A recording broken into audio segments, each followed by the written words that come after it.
Hello, freak bitches. Well, this is one of the reasons why I want to bring this up is because everybody always wants to talk about the power of belief, you know, and how important the power of belief is. And it's super important, you know, and it's a big factor in Conor's success is this like insane belief he has in himself. But even with the power of belief at 10, you still have to deal with the limitations to the body. Correct. And you still have to deal with, like, what is the reality of getting hit on the chin. Correct. But that self-belief that Conor has got him into the biggest fight in combat sports history. 100%. If he even had a little bit of doubt, we're not here. You're 100% We're not here right. talking about him. 100%. You know, so it's a fine line to say, self-belief only goes so far. Man, even myself, my self-belief was so high. Pride didn't match my skills, but I was so confident I could beat anyone in the world.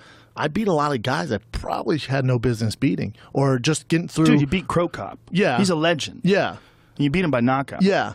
But like getting through Golden Gloves, man, I thought I was the next Mike Tyson. I'm probably not, but I beat most of those guys just off sheer will. But I believed in my heart of hearts I was going to be the best of all time. Yeah. No, you were a competitor. And there's some people that have a hard time with the big moment. Conor obviously shines in the big moment.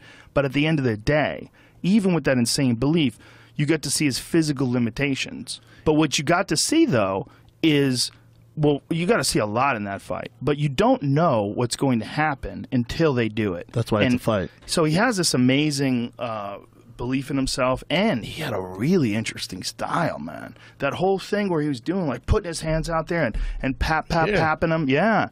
And then throwing off-speed punches and then dropping them in. How about his angles were so good, so good and so exaggerated and big, he would get Floyd's back, and Floyd was very smart. He wouldn't turn into him to give him more of an angle. He would just cover up because he knew the ref was going to stop it. Right.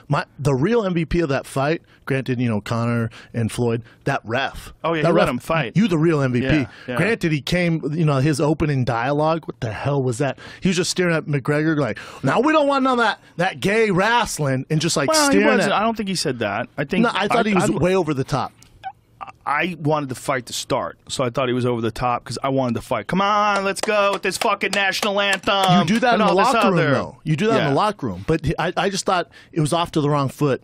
But I think granted, I don't think Conor was going to win that fight as it went on. However, Conor did have an advantage if they went in tight. He didn't even let it get there. Yeah. That grappling, underhooks, what?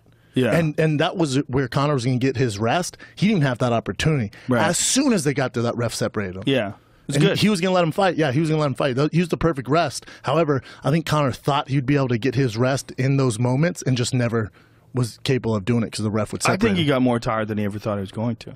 I think also the efficiency of Floyd. Here's what